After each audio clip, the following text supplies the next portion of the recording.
Hi friends! Telangana రాష్ట్ర రైతులందరికీ అదిరిపే శుభవార్త. ప్రతి ఒక్క రైతులకు కూడా ఇక రుణమాఫీ డబ్బులు మరి ఎన్ని ఎకరాలకు మరి ఇవ్వడం జరుగుతుంది. మరి ప్రే ఎంత అమౌంట్ ఇవ్వడం జరుగుతుందో తెలుసుకోవాలట. అలాగే క్రాప్ లోన్స్ కూడా తీసిన వాళ్ళకు రుణమాఫీ అవుతుందా?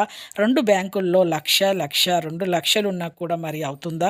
మరి ఎన్ని లక్షల వరకు, లక్షనా? లక్ష పైన 2,00,000 వరకు అవుతుందా? మరి ఏ డాక్యుమెంట్స్ సబ్మిట్ చేయాలి? తెలుసుకోవాలంటే ఒక చిన్న లైక్, షేర్, సబ్స్క్రైబ్ చేయండి. ఇక లేట్ చేయకుండా అయితే వీడియోలకైతే వెళ్ళిపోదాం ఫ్రెండ్స్. ప్రతి ఒక్కరికి కూడా తెలంగాణలో రైతులకు రుణమాఫీ డబ్బులైతే ఇక రూ. 1,00,000 అలాగే 2,00,000 వరకు కూడా చేస్తామనేసి చెప్పడం జరిగింది.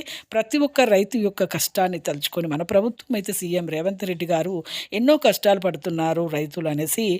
1,00,000 గానీ, లక్ష పైన గానీ 2,00,000 వరకు కూడా మీకు ఈ రుణమాఫీ డబ్బులు క్రెడిట్ చేస్తామనేసి చెప్పడం జరిగింది. ఈ జనవరి వరకు ప్రతి ఒక్కరికి కూడా 2,00,000 వరకు అమౌంట్ ఎక్కడ మీరు 2 బ్యాంకుల్లో చేసినా కూడా అలాగే క్రాప్ లోన్స్ తీసి రుణాలు చేసినా కూడా మీకు ప్రతి ఒక్క రైతుకు కూడా ఈ రుణమాఫీ డబ్బులనేది 2,00,000 వరకు రుణమాఫీ చేస్తామనేసి చెప్పడం జరిగింది.